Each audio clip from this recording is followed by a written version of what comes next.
I have lived in West Dorset in southwest England for many years.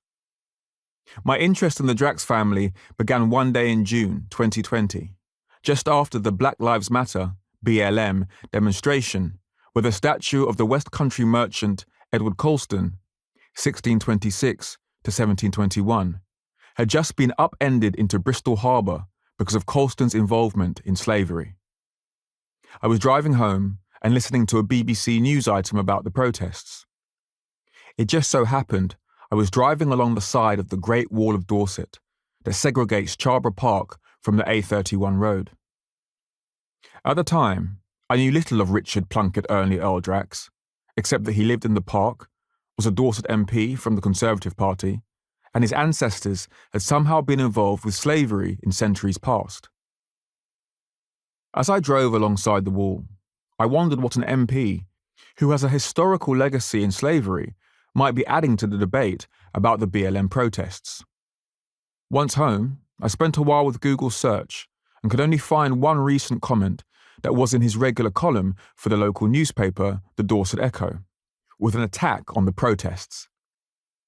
The desecration of the cenotaph by rioters 2 weeks ago, on the actual D-Day anniversary, was beyond ironic. He had relied on a media report that the letters BLM had been sprayed on the side of the cenotaph.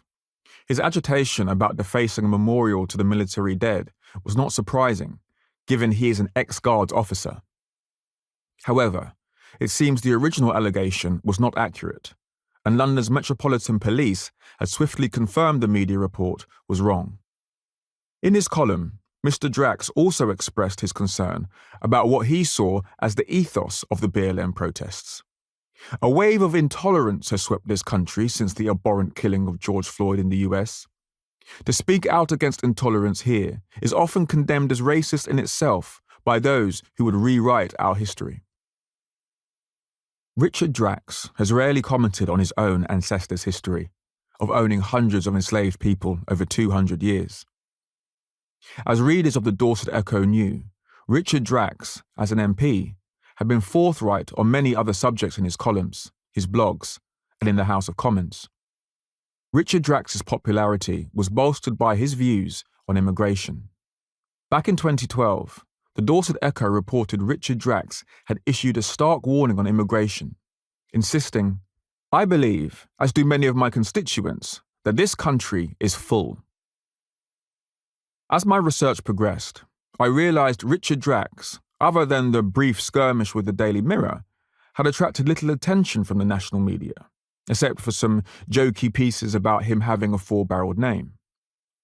Although he had been an MP for a decade at the time, I could find no analysis of Richard Drax's political performance in the mainstream or regional media at all. Yet, he was an active part of a significant political shift in the Conservative Party to the right that had dominated the national agenda since the party had come into government in 2010. Later, I could see from his MP's expense declarations that Richard Drax was involved with the then secretive European Research Group, ERG, a faction of about 60 MPs who had lobbied for leaving the European Union and had subsequently been central to the government's immigration policies. That Richard Drax seemed virtually unknown outside of his constituency intrigued me. At that time, in Parliament, he was low profile. A friend, who was a long-standing Conservative MP, did not know much about him. Parliamentary correspondents I spoke to knew little about him.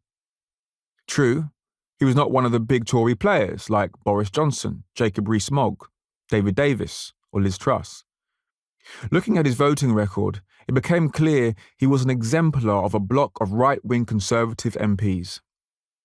This relatively small group exerted power vastly more significant than their numbers, and no Tory Prime Minister could ignore them. The ERG had determined Tory government policy since before Brexit, and its members, right-wing radicals, on a range of issues.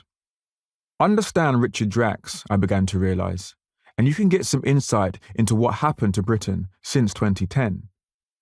Richard Drax seemed worth understanding.